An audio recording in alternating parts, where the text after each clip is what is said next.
Vamos lá, meus irmãos, vamos lá. Começando aqui nosso 8º dia de aula de metodologia científica e gestão eclesiástica. Como é costume, já oramos. Mais uma vez, graça e paz. Graça e paz, boa noite a todos. Amém, graça e paz a todos, boa noite. Paz a todos. Graças e paz, irmãos, graças e paz a todos. Hoje é a nossa 6ª aula de gestão eclesiástica, é a penúltima aula. Semana que vem teremos a última aula. E hoje a gente vai estar trabalhando em cima de algumas temáticas dentro do material do professor Meirelles, dos slides, e também de algumas outras coisas que eu preparei aqui com vocês. Nós estaremos falando sobre empreendedorismo, estaremos abordando um pouco sobre liderança, e eu também separei um material aqui com vocês, que é equipes de alta performance ou equipe de alto desempenho. Então, como é costume, nossas aulas já estão sendo gravadas e para que a gente possa estar utilizando depois. Natan, graça e paz, seja bem-vindo. Já estamos gravando aqui as aulas, já começamos as aulas, tá bom? Paz, senhor. O senhor jovem, bem-vindo. Amém, bem-vindo, Natan. Tá? Natan, se você quiser deixar no rotacionar o seu celular e virar ele de lado, a sua câmera vai ficar... Isso. Se tiver a rotação automática, coloca no rotação automática. E aí a sua imagem vai ficar maior, tá bom? Então seja bem-vindo, viu, Natan? As aulas estão sendo gravadas, tá bom, meu irmão? E a gente já começou aqui, já oramos, é costume nosso. O Natan me procurou nas redes sociais, eu convidei hoje ele para participar aqui da nossa aula, eu convidei ele. Ele é lá de Volta Redonda, no Rio de Janeiro. Ele viu as nossas aulas no Spotify e me procurou no Instagram, e nós conversamos ontem, hoje, e hoje ele vai estar aqui participando. Ele é novinho na fé, se batizou sábado, né, Natan? Então, no intervalo a gente conversa melhor, tá bom, Natan? Beleza. Joia. Então, eu só peço a gentileza para os irmãos deixarem no mudo, né? Para a gente começar agora a nossa aula. Como eu disse, elas são gravadas para que vocês possam ruminar depois e para que essas aulas também possam abençoar outras pessoas em outros lugares, como o Natan, lá em Volta Redonda, no Rio de Janeiro, e aonde essas aulas chegarem, tá bom? E é com muita alegria que eu até digo para os irmãos que depois do Brasil, né, vários estados estão acompanhando o nosso material. Se não me falha a memória, depois do estado de São Paulo é o estado do Ceará. Depois do Brasil, o segundo maior país que está acompanhando nossos materiais é o Japão, para minha surpresa. Fico felicíssimo de imaginar que as nossas aulas, principalmente, estão chegando no Japão. Então, para a glória de Deus, e é por isso mesmo, é para poder abençoar pessoas, dar uma nova compreensão aos irmãos, às igrejas, fazer com que esses materiais que a gente está utilizando aqui possam ser úteis aos irmãos, como na temática de hoje, que a gente vai estar trabalhando sobre gestão eclesiástica. Tá bom, meus irmãos? Bom, irmãos, como é costume, hoje nós estaremos aqui lendo, né, nesse primeiro bloco, um texto. Hoje nós estaremos falando sobre empreendedorismo. Na última aula eu falei para vocês sobre essa dimensão do empreendedorismo na igreja, que é diferente do empreendedorismo no mundo. No mundo, os valores são valores seculares. Na igreja, os valores são do reino. Mesmo sabendo que muitas coisas podem ser usadas tanto da igreja quanto da igreja secularmente, e de coisas seculares também na igreja, nem tudo da vida secular a gente aplica na igreja. Mas, ao mesmo tempo, nós notamos nas páginas da Bíblia que todo grande servo de Deus, eles sempre tiveram uma visão muito maior do que a gente possa imaginar. Até porque um servo de Deus, na Bíblia, ele sempre olhou coisas que poucos viam. Então, se pudéssemos assim afirmar que os grandes empreendedores da história da humanidade estão aqui nas páginas da Bíblia. Foram pessoas que sonharam como Deus sonhou, pisaram nas pisadas do Senhor, realizaram obras magníficas, perpetuaram suas histórias nas gerações pelo poder de Deus e deixaram um legado indescritível, como foi, por exemplo, o time patriarcal e o time apostólico. E aqui, destacando o time apostólico, vocês vão se lembrar que na Nova Jerusalém, que um dia virá sobre a terra, A Bíblia vai falar sobre 12 portas e 12 colunas, fazendo menção às 12 tribos de Israel e fazendo menção também aos 12 apóstolos. Porque foram pessoas que empreenderam para Deus nessa terra e, para a glória de Deus, deixaram uma digital sagrada nessa terra. Então, na minha opinião, nenhum empreendedor se compara a eles. Porque quando nós olhamos de forma macro, eles continuam marcando vidas e gerações. Começando pelo pai Abraão, nós estamos aqui sendo que frutos desse pai da fé Abraão, 4.000 anos depois. Aí eu te digo, ele foi empreendedor ou não? Pelo amor de Deus. Ele projetou aquilo que Deus sonhou, que era separar um homem e fazer desse homem, dessa família, uma família sacerdotal. E aqui estamos, 4.000 anos depois. Isso é estratosférico, é extraordinário. E Davi? Davi foi o homem segundo o coração de Deus. E os apóstolos? Simples homens, pessoas comuns, que escreveram a história, e nesses 2.000 anos foram aqueles que Deus levantou na terra para que a última revelação sagrada fosse registrada por eles e fosse validada por eles. Foram empreendedores ou não? Percebam, segundo os valores de Deus, não segundo os valores dos homens. Então, hoje a gente vai estar falando sobre características de empreendedorismo, e essa aula de hoje, a gente vai poder aplicá-la na vida, aplicá-la no trabalho, aplicá-la em todas as áreas. Por isso que hoje a gente vai estar falando sobre empreendedorismo, naturalmente sobre um pouco de liderança, falaremos um pouco sobre a questão do nosso tempo, gestão do tempo, entraremos também na conclusão dos slides, falando um pouco sobre as ordenanças, sobre os mandamentos do Novo Testamento, mas depois eu quero gastar um tempo bem significativo falando sobre equipes de alto desempenho ou equipes de alta performance. E é por essa razão que hoje a gente vai ler agora o que? Mateus, capítulo 10, do versículo 1 ao 16. Vamos fazer a leitura de um texto um pouquinho maior, e eu queria pedir para o pastor Johnny ler para nós, Mateus, capítulo 10, do versículo 1 ao 16, porque aqui em Mateus 10, do 1 ao 16, conta a história de uma equipe de alto desempenho. A equipe apostólica foi, eu diria, talvez a melhor equipe, o melhor time de todos os tempos. Deus, na pessoa de Jesus, seleciona de forma brilhante esses 12. Então, leia para nós, pastor Johnny, por favor. Agora, Mateus 10, do 1 ao 16, né? Isso, por favor. Vamos lá. Chamando os seus 12 discípulos, deu-lhes autoridade para expulsar espíritos imundos e curar todas as doenças e enfermidades. Estes são os nomes dos 12 apóstolos. Primeiro, Simão, chamado Pedro, e André, seu irmão, Tiago, filho de Zebedeu, e João, seu irmão, Filipe e Bartolomeu, Tomé e Mateus, o publicano, Tiago, filho de Alfeu, e Tadeu, Simão, o Zelote, e Judas Iscariotes, que o traiu. Jesus enviou os 12 com as seguintes instruções: não se dirijam aos gentios, nem entrem em cidade alguma dos samaritanos. Antes, dirijam-se às ovelhas perdidas de Israel. Por onde forem, preguem esta mensagem: o reino dos céus está próximo. Curem os enfermos, ressuscitem os mortos, purifiquem os leprosos, expulsem os demônios. Vocês receberam de graça, deem também de graça. Não leve nem ouro, nem prata, nem cobre em seus cintos. Não leve nenhum saco de viagem, nem túnica extra, nem sandálias, nem bordão, pois o trabalhador é digno do seu sustento. Na cidade ou povoado em que entrarem, procurem alguém digno de recebê-los e fiquem em sua casa até partirem. Ao entrarem na casa, saúdem-na. Se a casa for digna, que a paz de vocês repouse sobre ela. Se não for, que a paz retorne para vocês. Se alguém não os receber, nem ouvir suas palavras, sacudam a poeira dos seus pés quando saírem daquela casa ou cidade.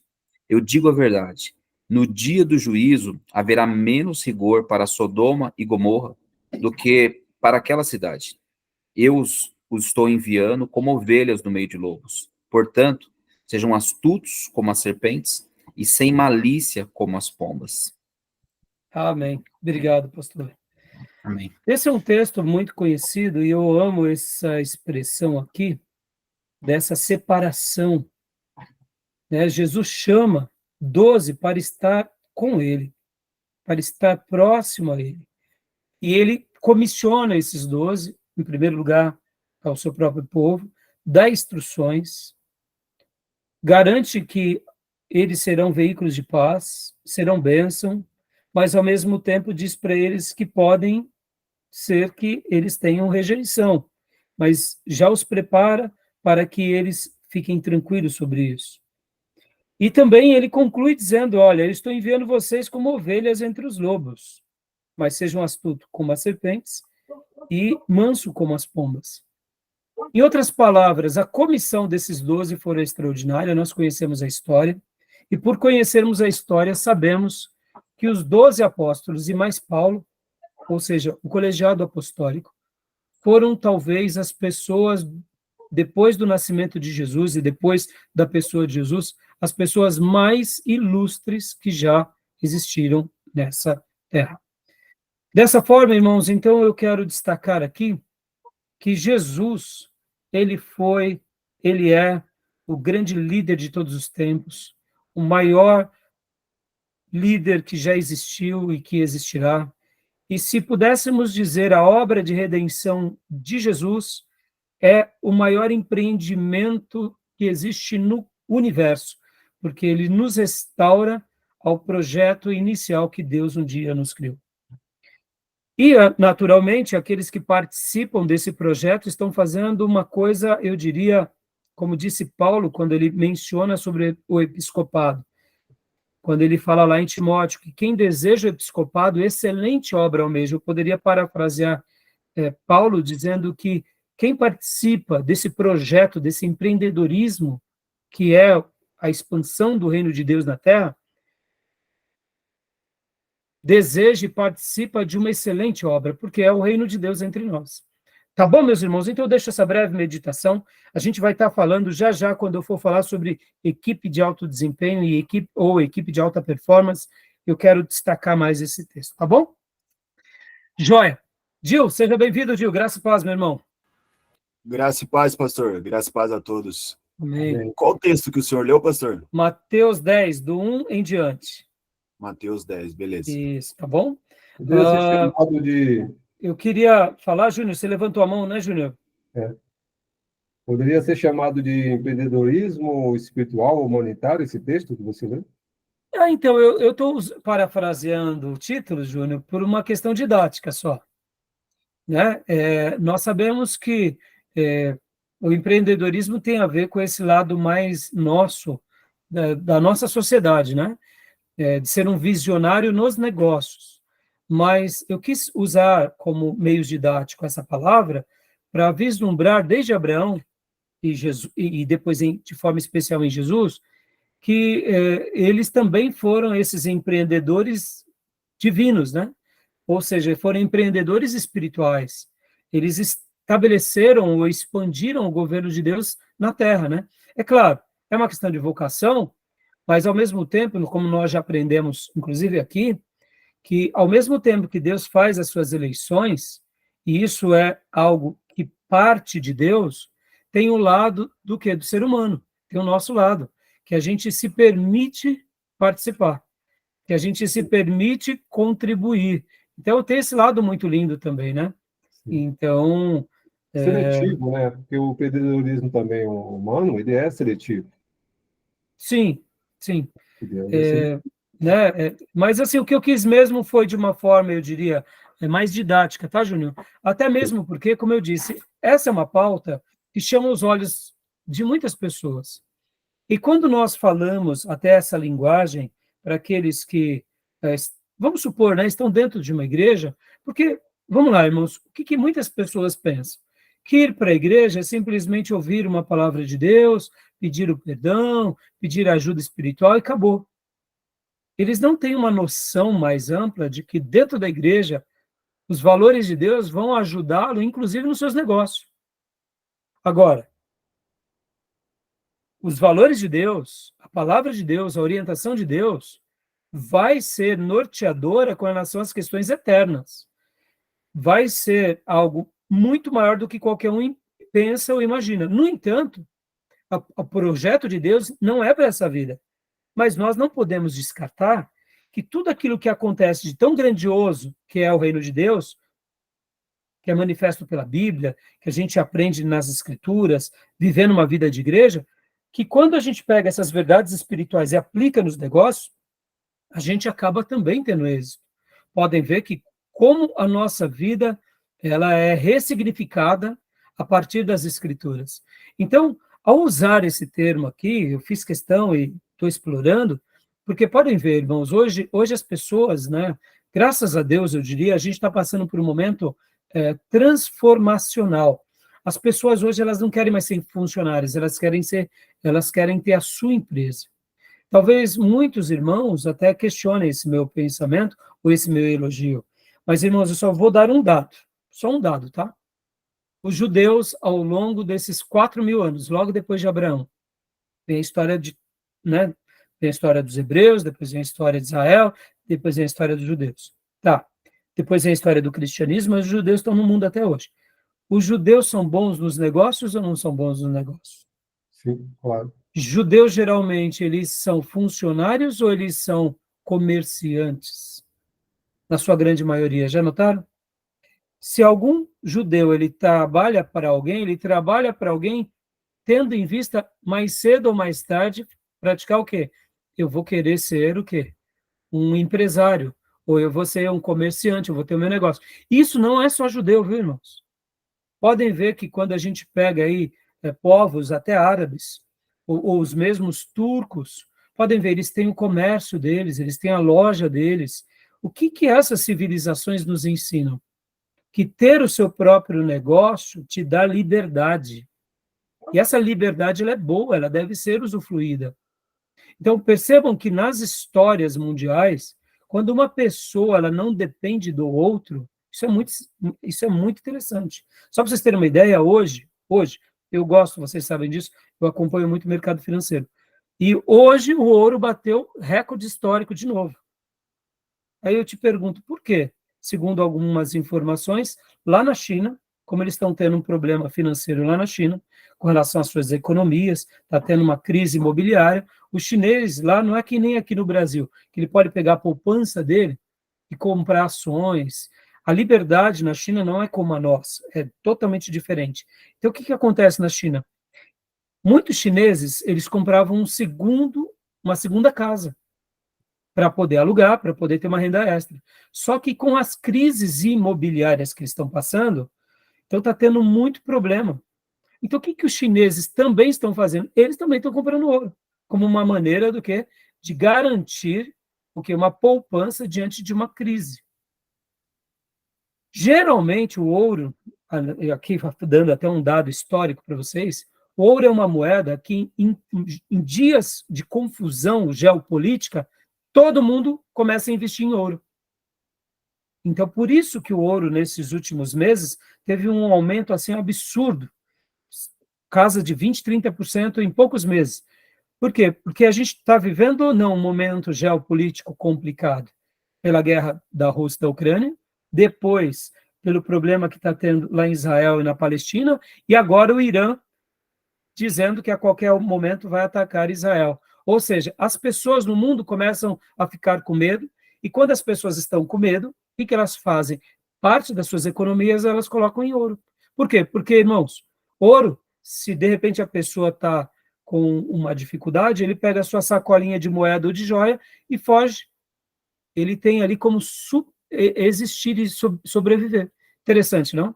Então, por isso que muitos judeus, a vida toda, eles são pessoas que têm o seu comércio, não depende de ninguém, e quando você vai ver, ele tem as suas economias, geralmente são economias em moedas reais. Podem ver que na história da humanidade, não só os judeus, mas outros povos, eles são negociantes do que? De diamantes. Por quê, irmãos? Eles sabem como é importante você ter recursos para existir em meio a uma perseguição ou em meio a uma guerra. Nós, brasileiros, não vivemos nada disso, né? A gente vai viver no dia a dia, a gente esquece de aprender isso. Mas nas histórias das humanidades, isso tudo é muito relevante. Então, esse tema de empreendedorismo, e como eu disse agora, ele é um tema muito valorizado nos nossos dias, mas por isso que eu quis dizer que nas páginas da Bíblia não há ninguém que sejam empreendedores maiores do que os profetas ou os apóstolos, porque eles viram a eternidade. E para nós, o que importa é a eternidade. E enquanto estivermos aqui, que tenhamos aqui uma passagem maravilhosa, onde por meio da nossa vida, o bom perfume de Cristo seja exalado, as digitais do reino de Deus sejam manifestas por meio de nós, e que enquanto vivermos possamos deixar um legado e não um rastro. Tá bom, meus irmãos? Então, Joia Júnior, quer falar mais alguma coisa? Então, é só sobre a comunidade judaica ortodoxa do Manhattan, nos Estados Unidos. Eles são riquíssimos. Todo o comércio lá, eles têm um controle, né? Sim. Inclusive, tem uma temporada na Netflix que eu comecei a assistir sobre a comunidade judaica nos Estados Unidos, na Europa, que cuidam muito dessa questão dos diamantes e tal. É bem interessante. Eu comecei a assistir e não acabei. Mas, assim, a gente tem que aprender com essas culturas, viu, irmãos? Como eu falei dos judeus, mas eu falei também dos turcos. Pode ver, irmãos. Quando você vai, por exemplo, aqui no nosso caso, em São Paulo, aqui no centro, na 25 de março, naquela região da Barra Funda, você vê muitos, você vê árabes, você vê... Por que eles tocam o negócio deles? Porque a vida toda eles viveram migrando de um lugar para outro, guerras, então eles aprendem como isso é importante. Eu me lembro que um dia eu conheci um advogado, Júnior, que ele conversava com um judeu, e aí ele conversando com o judeu, era um judeu muito rico, e aí ele falou assim, mas por que vocês não, o ouro que vocês têm, vocês não conservam em barra? Aí o judeu rico disse para o advogado, mas você consegue troco em barra? Não dá, né? Você tem uma barra lá, você precisa fugir agora, você precisa de moeda, né? Você precisa de pesar. Quantos gramas tem aqui? Ó? Tem tantas gramas, está aqui, me dá o dinheiro. Então, em moeda, você negocia rápido, em barra. Barra, se alguém pegou, acabou com a tua fortuna. Interessante, né, irmãos? Olha só, como essas culturas têm a nos ensinar. Não é verdade? Podem ver, irmãos, japoneses. Os japoneses, eles são empresários, empreendedores, eles não querem trabalhar para os outros. A maioria das culturas. E esse momento que a gente está vivendo de digitalização, redes sociais, pode ver, a quantidade dessa nova geração, garotos de 15, 16, 17 anos, já estão trabalhando para eles, isso é maravilhoso. Eles têm essa ousadia de começar uma vida nova, não depender do governo, não depender do fulano, ganhar o seu dinheiro, tocar a sua vida. Isso é libertador. Então, eu particularmente gosto, né? Então, fica aí uma dica, tá bom? Joia, alguma dúvida, alguma pergunta? Podemos prosseguir? Então, joia. Vamos lá, vamos para os slides do professor Meirelles aqui, meus irmãos. Vamos lá. Vamos lá, vou compartilhar aqui com vocês. O ouro de hoje é o Bitcoin. Eles investem no Bitcoin. Ah, boa, Gil, boa. Hoje, irmãos, assim, você pode ver... O Bitcoin está em alta. Está em alta, o Bitcoin está explodindo, né? Agora, você vê que coisa interessante, né, Gil? Você tocou no assunto do Bitcoin. Mas é uma coisa nova, né? Não está muito, não, viu? Não, mas está explodindo também, está explodindo. Não, tem um tempo atrás que estava em moda, agora cessou. Sim, não, mas o que eu quero dizer está nas máximas históricas, Júnior. Entendeu? Mas tem uma explicação também. Por quê? Qual é a explicação? Só uma breve explicação. Quando o mundo está passando por uma transição geopolítica muito complicada, as pessoas elas buscam operações onde elas terão como usufruir disso. Por exemplo, quando começou a guerra da Rússia e da Ucrânia, o Bitcoin teve uma alta procura, porque as pessoas compram os Bitcoins, porque se ela sai de um país para o outro, elas conseguem resgatar. Então, hoje a moeda digital... Resguardar seu patrimônio, na verdade, né? Só que assim, também tem riscos violentos, tem dificuldades violentas, e a gente tem que tomar muito cuidado, porque... Não tem garantia, não tem rastro. Aqui fica uma dica, isso não é indicação de investimento, tá, irmãos?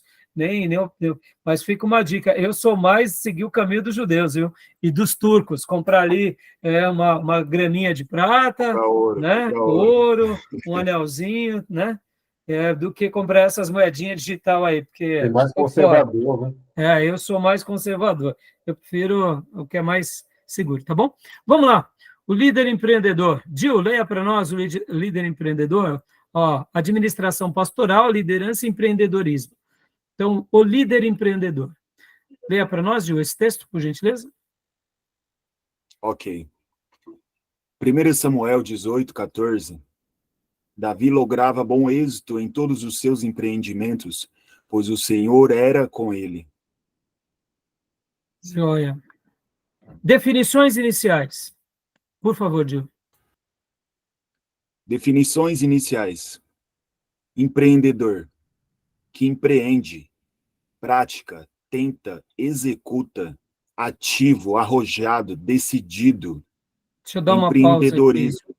Deve dar uma pausa aqui, por favor, Gil. Então, percebam, irmãos, as definições, né?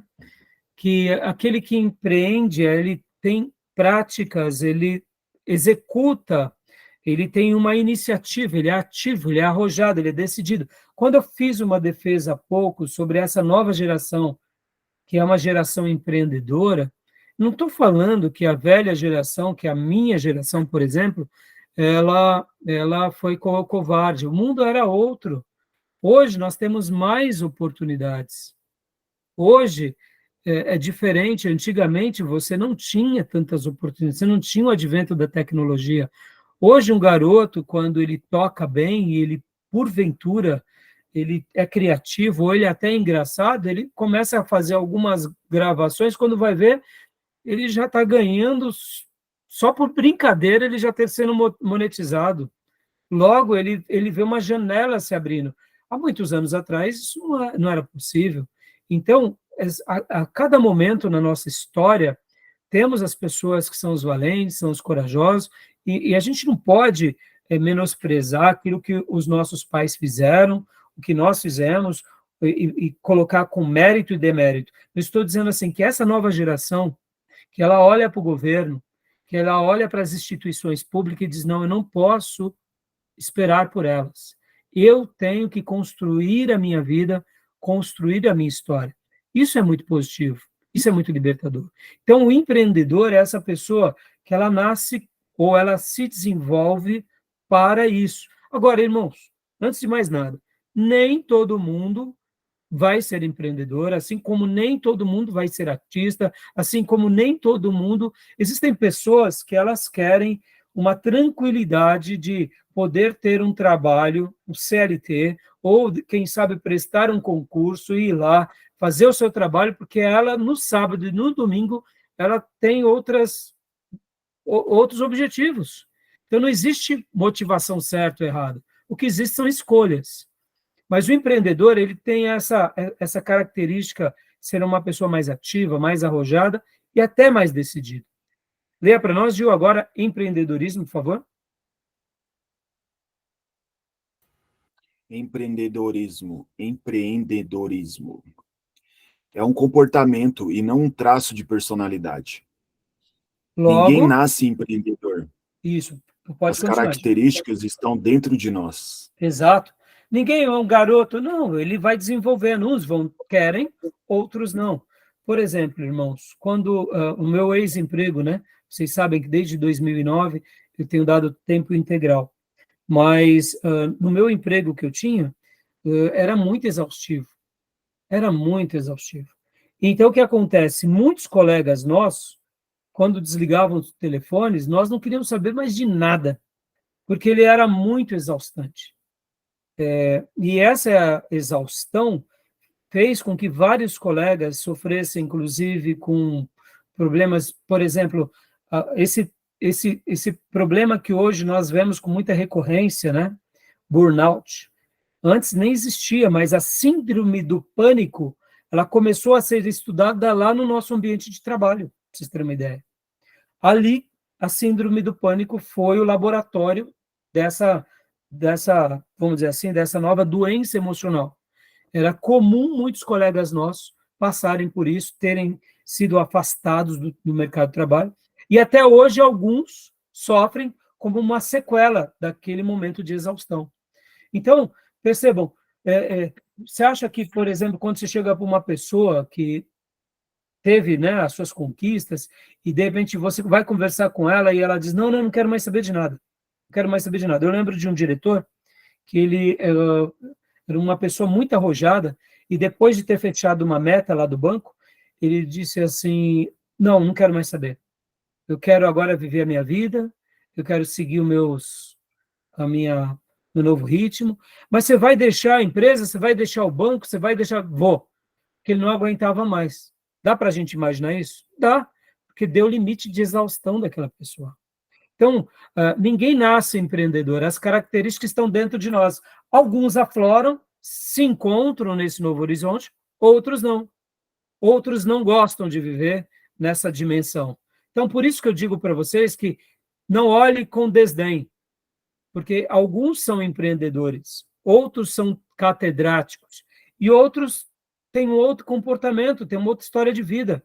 Então, não existe gosto certo ou errado. Tá bom, meus irmãos? Isso vale para os dons dentro da igreja. Podem ver. Vale para as pessoas que estão dentro da igreja também, tá? Beleza até aí? Alguma dúvida, pergunta? Tranquilo? Joia, vamos lá. Pode ler, Gil, para nós, por favor. Aqui ele vai agora a relatar um pouco 3 papéis dentro desses perfis, né? Pode ler para nós, Gil. Ok. Primeiro papel. Perfil de empreendedor. Transforma tudo em oportunidade. O sonhador. Vive no futuro, vê oportunidades. Gosta de exercer controle sobre as pessoas. Pressiona, critica, ameaça para manter o projeto andando. Sem ele, não haveria inovação. 2. Perfil gerente. Pé no chão. Planejamento, ordem, programático, vive no passado, fórmulas antigas, vê os problemas. Sem ele, não haveria organização. Perfil 3, técnico. Gosta de mexer em tudo. Faça você mesmo. Controla seu ritmo de trabalho, uma coisa de cada vez. É executor. Vive no presente. Sem ele, não haveria a operação. O empreendedor deve ser um equilíbrio entre os 3. Muito interessante isso. Podem ver que quem vai para uma dessas áreas e não tem o equilíbrio das outras, acaba sofrendo. Pode ver que dentro do empreendedorismo, aqui como ele mencionou, perfil empreendedor, ele vive no futuro, ele olha para frente. Ele é um Bill Gates, ele é um Elon Musk, ele olha para o futuro, ele tem visões para o futuro. Já o perfil gerente, ele tem o quê? O pé no chão, ele vive olhando para o passado, ele olha para o passado e ele fala, não, as tomadas de decisões nossas estarão, a partir de hoje, olhando para o passado, porque se eu não tomar cuidado como que foi o passado, a gente quebra a cara. Então, ele organiza. Isso nos faz lembrar muito um general. O general, irmãos, uma das coisas que mais eles fazem, eles zelam da nação, mas eles não abrem mão dessa premissa do quê? De saber olhar para a história, aprender com a história, aprender com aquilo que aconteceu. E o perfil técnico que vive no presente. Ele é uma pessoa que ele tem esse lado mais de perfeição, que explora, que o hoje seria... Literalmente, o perfil técnico nos remete à ideia do coaching. Um técnico de um time, um técnico de futebol, um técnico de vôlei, um técnico de qualquer esporte. Vejam como eles atuam no presente. Né? Mesmo que eles tenham uma visão de futuro, eles pretendam ganhar o torneio, eles querem ser campeão mundial. Mesmo que o coaching, ele sabe do passado, ele sabe como o jogador estava na temporada passada, mas o que importa para ele é o quê? É o perfil de hoje. É como aquele jogador está hoje. Hoje ele não está legal. Hoje ali na defesa ele não está conseguindo se segurar. Ou seja, no ataque ele não está conseguindo definir. Ele está inseguro. Então, muitas vezes o técnico, ele fala, não, fulano, vem, substitui. Aquele jogador que é uma estrela fica nervoso, mas ele não se importa, porque ele fala assim, a gente precisa ganhar esse jogo. o jogo eu não vou ganhar ele no futuro, eu tenho que ganhar hoje. E eu não vou ganhar ele no passado porque ele foi bom no passado, é agora. Percebam como esses equilíbrios, eles trabalham dentro de uma visão de empreendedorismo. É muito interessante isso.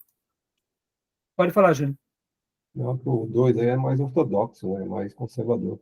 É o gerente, né? É o gerente. Pode ver que o gerente, Júnior, ele é um gestorzão, né?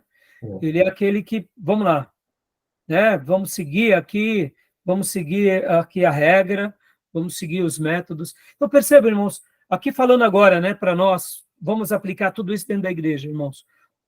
O irmão, como eu falei na última aula, lembra que eu falei na última aula, que muitas vezes nós temos irmãos que começam a fazer um trabalho, e esses irmãos, eles são empreendedores, eles são inovadores, eles querem reinventar a roda. Num primeiro momento, nós ficamos felizes pela energia dos irmãos, mas num segundo momento, eles não aprenderem um pouco com a história, se eles não souberem dar tempo ao tempo, eles acabarão prejudicando os trabalhos. E se o pastor não souber conduzi-los, esse irmão se perde, como não só esse irmão se perde pelas próprias pernas, como compromete também, quem sabe, o ministério, compromete até mesmo uma igreja. Eu me lembro de um irmão que trabalhou conosco, que ele teve uma história muito linda de conversão, e no momento em que ele se converteu, ele foi para uma igreja, e ele estava ali sendo bem assistido pela igreja, tal, e ele notou que naquela igreja ele ia demorar muito tempo para ser um trabalhador como ele queria. Aí o que ele fez? Ele trocou. Ele foi para uma outra igreja. Ele saiu de uma igreja bem estruturada e foi para uma outra igreja que facilitaria esse processo. Eu me lembro como hoje, irmãos, em um mês depois da sua conversão, ele já estava ali sendo separado para ser obreiro. E eu cheguei para ele, eu tinha muito carinho por ele, até porque eu fui um dos pregadores que preguei muito para que ele entregasse a vida dele a Jesus, então eu tive uma participação muito grande na vida dele, e ele me tinha em muito respeito, e ele disse assim para mim, agora eu já virei obreiro. Eu falei, mas irmão, calma. E depois de algum tempo, coisa de poucos meses, já estava pregando. Eu falei, filho, calma, não existe obreiro micro-ondas, não tenha pressa, não queime etapa. Bom, ele não me deu muito ouvido. Passado pouco tempo depois, ele já estava pregando, mas depois ele já tinha se perdido, já tinha trocado alho por bugalho, colocou a carroça na frente dos burros e, resumindo uma longa história, acabou se separando da mulher, voltou para as drogas, foi assim um terror. E eu lembro que depois ele veio, né, querendo culpar aquela igreja. Eu falei, filho, em primeiro lugar, faça uma autoavaliação sua. Você queimou etapas. Meus irmãos, na nossa vida nós não podemos queimar etapa. A palavra de Deus nos ensina que Deus usou Samuel para separar o novo rei de Israel. Quem era esse novo rei de Israel? Davi. Ele era ainda um mancebo, possivelmente deveria ter por volta de 14, 12 anos. Podem ver que Jessé era pai de Davi. Jessé acredita que Samuel estava fazendo algo de Deus. Todos os irmãos de Davi acreditam nisso. O próprio Davi também acredita. Samuel unge Davi com o azeite no chifre do carneiro. Mas Davi nos dá uma lição maravilhosa do que é esperar o agir de Deus.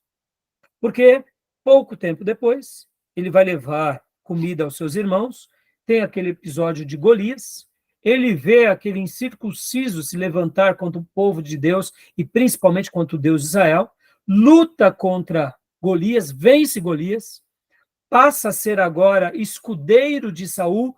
Em nenhum momento ele se vangloriava dizendo, eu sou o futuro rei de Israel. Ele deixava acontecer. O rei Saul reinou por mais de 40 anos. Davi esteve do lado de Saul por várias décadas. E nunca Davi tentou tirar Saul de cena. Por quê? Porque a promessa de Deus, ela não vem antes da hora, nem depois da hora, vem no tempo certo.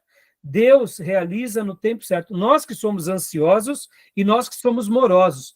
Nós chegamos atrasados ou, quem sabe, adiantados. Mas Deus jamais se atrasa. Então, percebam que tudo isso é muito lindo na nossa vida. Esse lado do empreendedorismo, muitos irmãos dentro da igreja, eles querem fazer tudo. E quando passa-se 6 meses, eles já estão sem energia, estão jogando a toalha. Por quê? Porque não foi Deus quem os levou a fazer. Foram eles pela força do braço deles. Porque quando Deus nos separa por uma obra, ele nos capacita. Por isso que eu digo, irmãos, sobre tudo na nossa vida, e a Bíblia vai nos ensinar, como Paulo mesmo ensina, falando sobre a questão de a separação de diáconos e de pastores. Uma das instruções de Paulo a Timóteo é: não separe pessoas neófitas, ou seja, novas na fé. Dê tempo ao tempo. Nós não somos pessoas que queimamos etapa. As coisas acontecem naturalmente, porque quando Deus tem um plano, ele vai fazer segundo a vontade dele, ele vai nos preparar. E vocês já aprenderam comigo aqui, em Introdução ao Antigo Testamento e Introdução ao Novo Testamento, que o próprio apóstolo Paulo, da conversão dele até a primeira viagem missionária dele, demorou entre 11 a 13 anos. Paulo, o grande apóstolo, não foi do dia para a noite. Então, percebam, essas coisas são muito interessantes. E hoje, esse tema aqui, o tema do empreendedorismo, tem sido, eu diria, também um perigo para as igrejas locais, porque dentro de uma igreja local se convertem 5 empresários. E aí esses 5 empresários querem reinventar a igreja. Eu digo, a igreja de Jesus já existe há quantos séculos? Para não dizer milênios. 2000 anos. Ou seja, e não é um grupo de empresários que vai inventar a roda. Eles podem dar contribuições, mas a obra de Deus não se faz pela reflexão humana, nem pelo poder humano, muito menos pelo dinheiro, nem pela sabedoria humana. A obra de Deus se faz, como diz Atos 1:8, pelo poder de Deus. Então, muitas vezes a gente vai ver empresários brilhantes tentando reinventar a roda, e Deus vai deixar eles lá no cantinho, e Deus vai levantar no meio do seu povo, quem?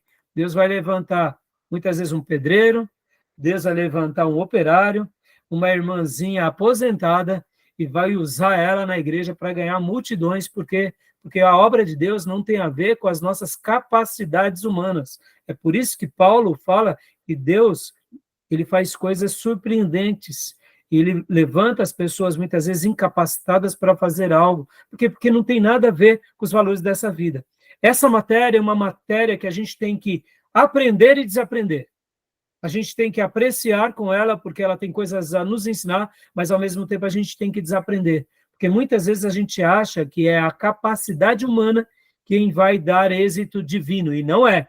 O que vai nos dar êxito será o poder de Deus na nossa vida, a orientação de Deus sobre nós, e eu não tenho dúvida que, quanto mais a gente aprende, mais tranquilo nós ficamos. E essa serenidade, ela é boa quando nós conservamos ela com temor, porque na hora que o Espírito Santo de Deus falar, a gente vai fazer, tá bom? Então, esses 3 perfis nos ajudam muito.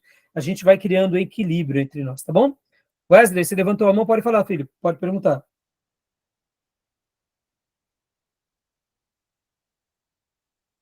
Diga, Wesley, você levantou a mão, pode perguntar, meu irmão.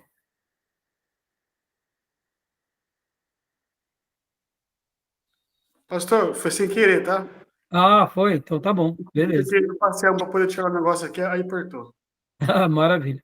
Então, agora aqui, Pastor Johnny, leia para nós alguns empreendedores bíblicos e suas características.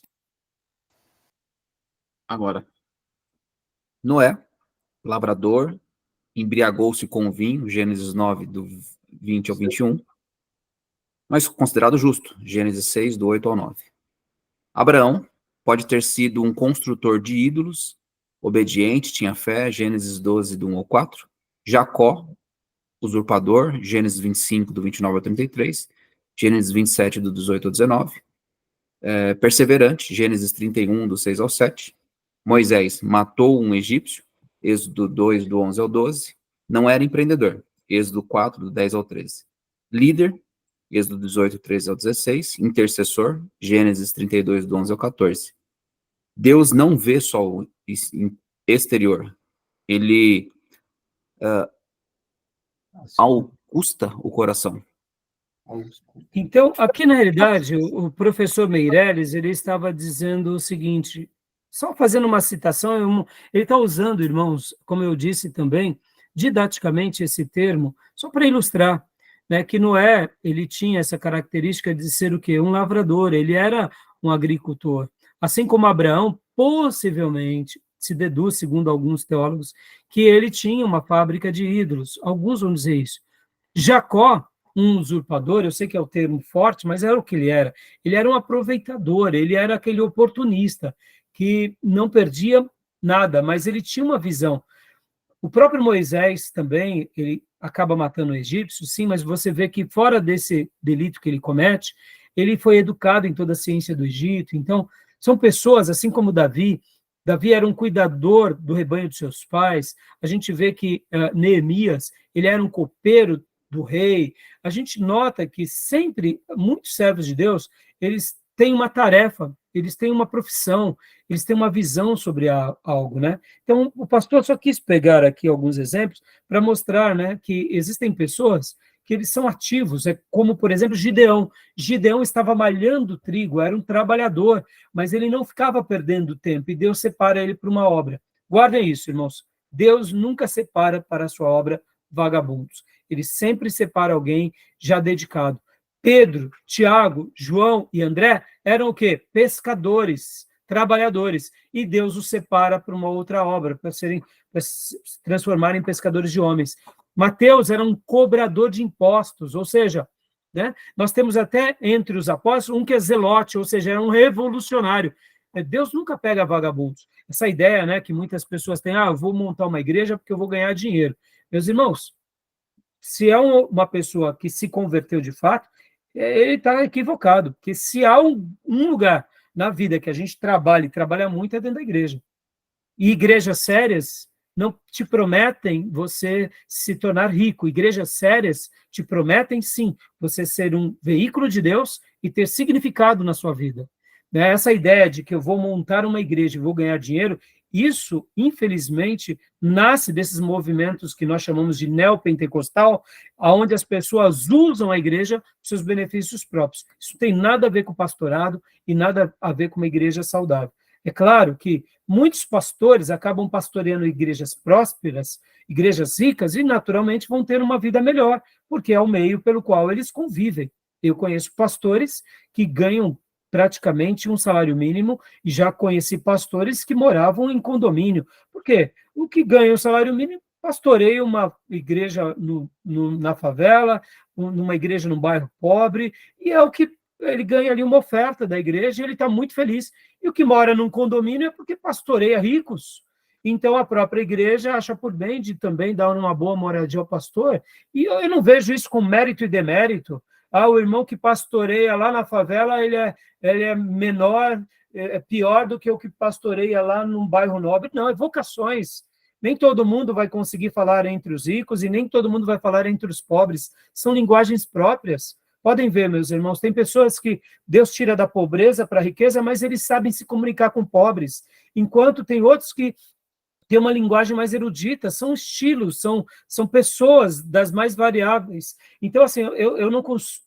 Se a pessoa ela quer ser pastor de uma igreja rica por causa da questão financeira, ele já se corrompeu, né? Porque não é o homem que faz essas escolhas, são Deus. Então, assim, essas são algumas demonstrações, só para a gente aprender. Tá bom, meus irmãos? Beleza? Agora, alguma dúvida até aí? Tudo bem até aí? Alguma pergunta? Alguma...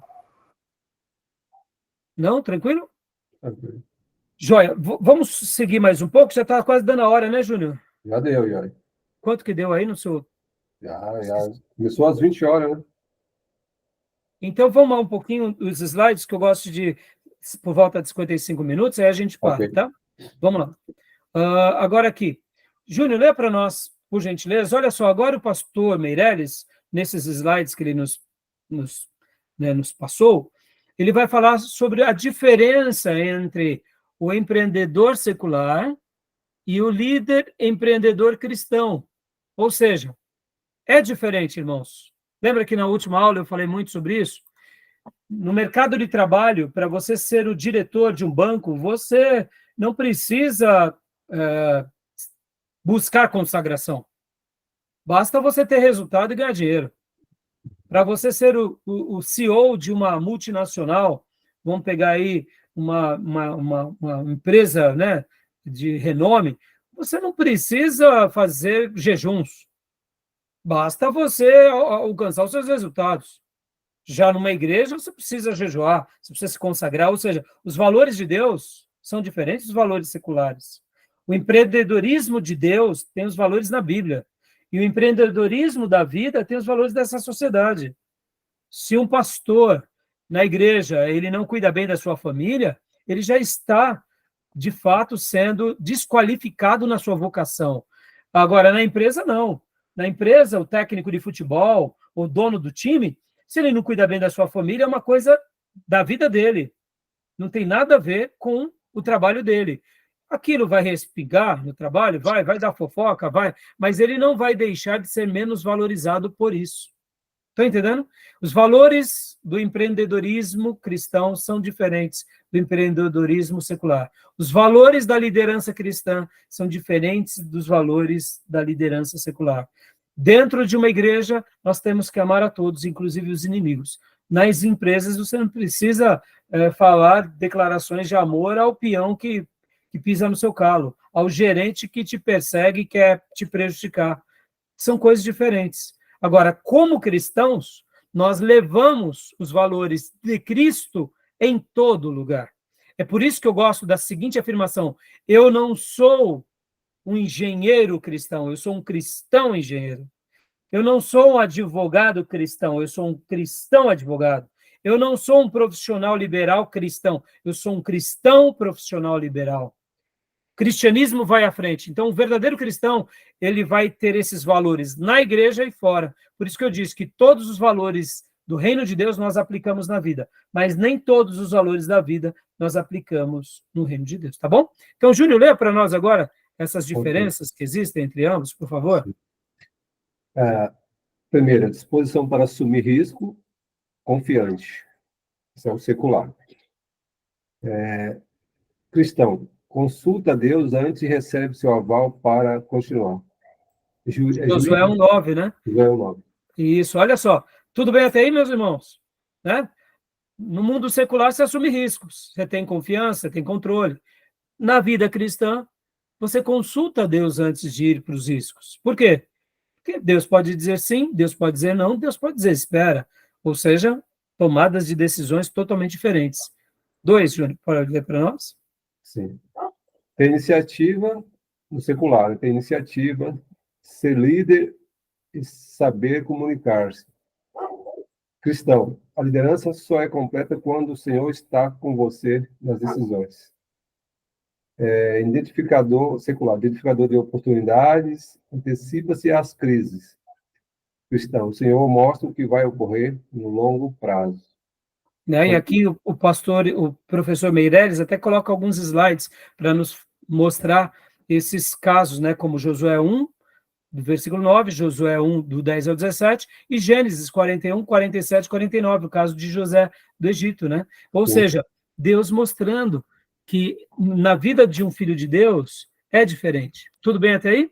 Sim, só que esse padrão deveria ser seguido, ele existe, mas muito cristão não pratica também. Né? Mas você concorda, Júnior, que quem não pratica está deixando de cumprir com a sua missão? Sim, claro, e tem consequência. Isso aí. Continuando para nós, Júnior, por favor. Ok.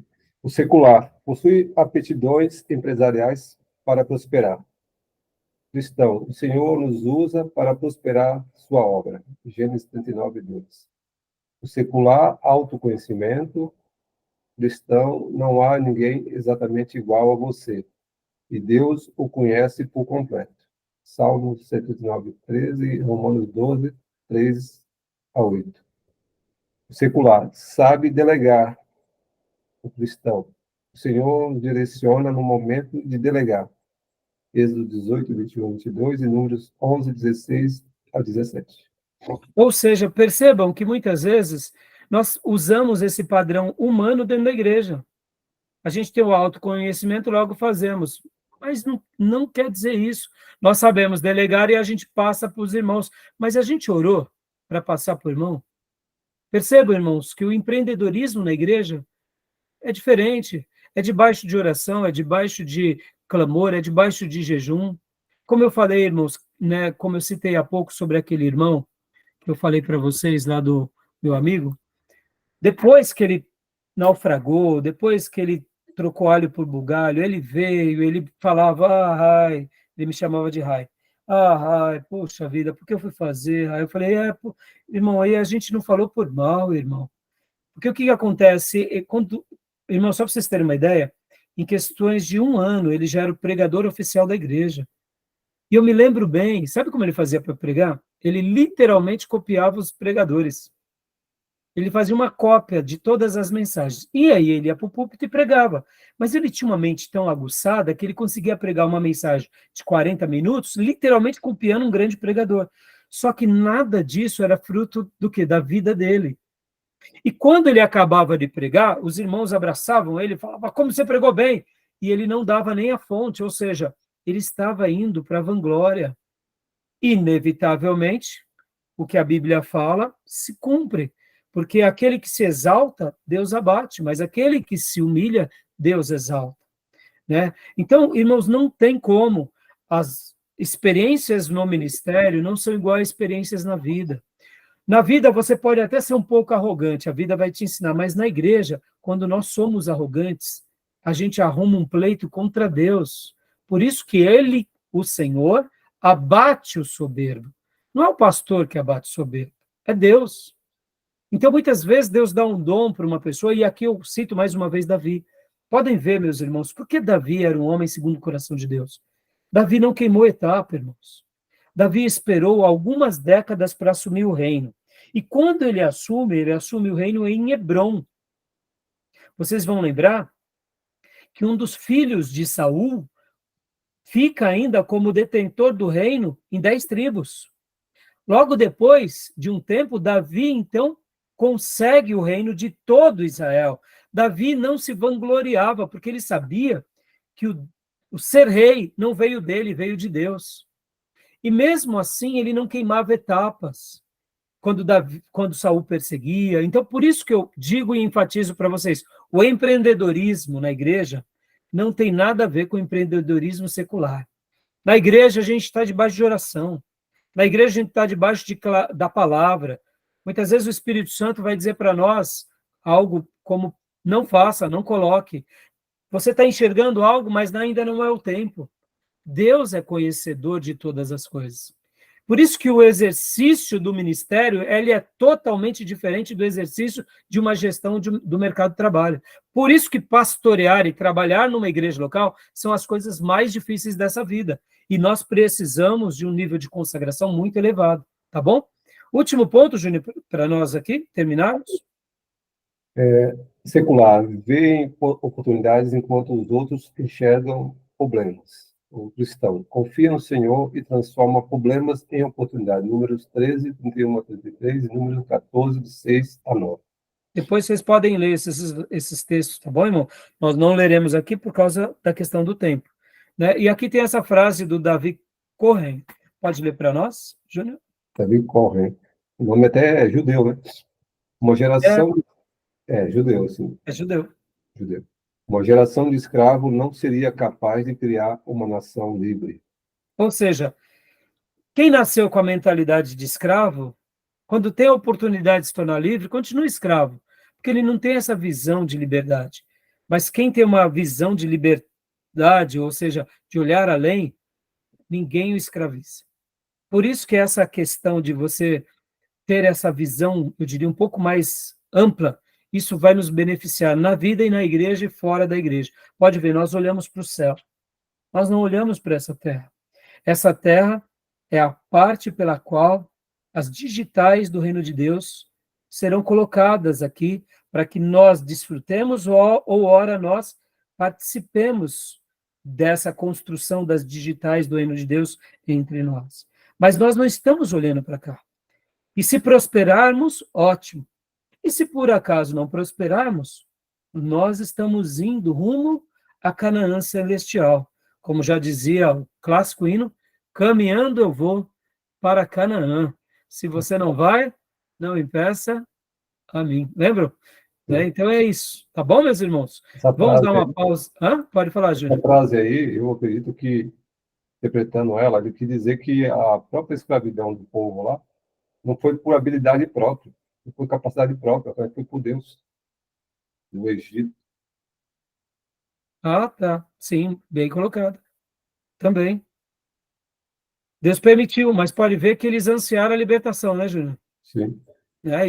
E um povo, e um servo de Deus que tem essa visão do além, ele fala, não, isso está me escravizando. Podem ver, Jesus, ele disse, e nos evangelhos nos ensinam, que quando nós estamos perdendo para algum pecado, aquilo nos escraviza. E se ele nos escraviza, ele é maior do que nós, porque nós não podemos nos permitir viver sob o domínio de nada nem ninguém. É interessante isso, porque nós devemos em Cristo receber a libertação de todo pecado e de toda escravidão. Por isso que Jesus nos libertou. Conhecereis a verdade e verdadeiramente sereis livres. Amém, meus irmãos? Amém. Beleza até aqui? Alguma pergunta, alguma dúvida? Não? Tranquilo? Então vamos dar uma pausa, então? Ok, Vamos dar, vou parar aqui a gravação, tá bom, meus irmãos? ok. E aí a gente até conversa um pouco com o nosso irmão Natan. Ele está lá no Rio de Janeiro participando aqui conosco, de Volta Redonda, né, Natan? Isso aí. Isso aí, vou dar uma pausa agora aqui. Só um minutinho, tá, Natan? Parar a gravação.